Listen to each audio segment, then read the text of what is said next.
Hi, I'm Miss Harwell. I'm the art teacher here at Lucy T. Davis. Um, this is just a short little presentation, or parent orientation on what art will look like this year for 2020-21. My first name is Sarah Harwell. The students either call me Miss Harwell or Miss H, and like I said, I'm the art teacher at Lucy T. Davis. I graduated from the University of South Carolina with a bachelor's degree in art education. I'm certified to teach kindergarten through 12th grade. I currently teach kindergarten through 5th grade, though, at Lucy T. Davis. I have experience teaching high school students in AP art and photography as well. And I also have at least an introduction in every single art studio um, class. So this year, since COVID has impacted teaching and school in general, we've kind of developed a COVID classroom plan for art. Considering I see every student in the school, it will look a little different this year since we are doing face-to-face or virtual.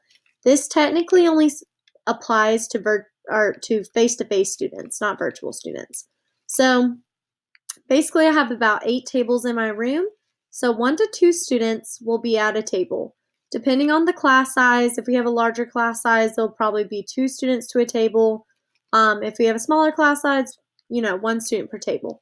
Students will learn hand codes in order to have a clear communication between the teacher and the student. This will kind of help me encourage students to stay in their seats and not be up and moving around the classroom, and limit and make sure that students are keeping 6 feet apart. Students will also wash hands before entering the art room and leaving the art room. There will also be hand sanitizer and gloves available in the classroom. This will kind of help me and students as well, since we do share materials in the art room and not, students don't have their own materials. This will kind of enforce the fact that we are being extra safe and making sure that students have already washed their hands before they come and when they leave. Students will use materials that can be sanitized. That was a really big thing the district has stressed for art classes. At the end of class, students will use wipes to wipe down their materials in their table. I'm going to try to have a pack of wipes that I've ordered at every table. Hopefully we can make those last at least through December. They will place their materials in a bin that is on their table that will be labeled not clean. That's where they will place all the materials they've used for the day that belong to the art room that obviously they've come in contact with. This is to make sure A and B day students will not use the same materials. Students will remain at tables at the end of class and leave the classroom one at a time to maintain a 6 foot distance. Usually we would line up when we were leaving, but due to the size of the classroom and the amount of students that will be in there, I figured it would be a little bit safer to make sure that they're staying at their seats until the teacher shows up, and then we'll dismiss one at a time. After students leave the room, I mentioned above I was going to give students wipes to wipe down their own materials and their seat. I'm still going to go behind them, after they leave and make sure to also sanitize the tables, the chairs, door handles, other materials. Also that bin that will be sitting on the student's table, I'll remove the one that was used from the class before and replace it with new bins for the materials for the next class. Also, just for fun, I wanted to go ahead and show a few of you some examples of just a few art projects we're going to be doing this year. One example is a lot of the grades will be doing some type of weaving, or they did a weaving last year.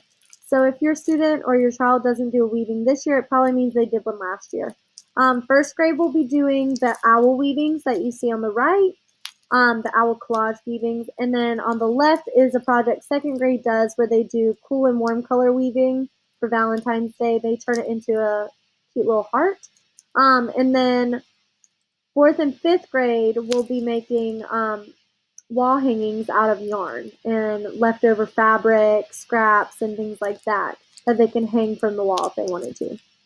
5th grade, I believe, maybe 4th grade, depending on how many styrofoam pieces we have, we'll be doing printmaking, is a type of art that I think is really important for students to learn, and it also gives them a different experience in the art room.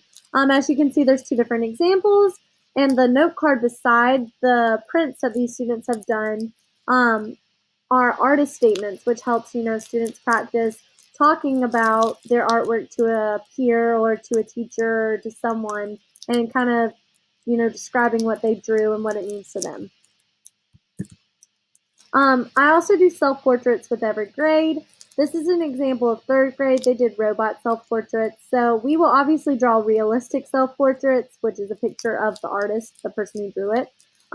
But to make it more fun, I try to give them like a more, creative self-portrait lesson as well during the school year, just to kind of help with inspiration and creativity.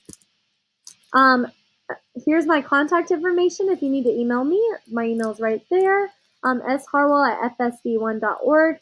I check my emails daily, so if you have any questions, please let me know.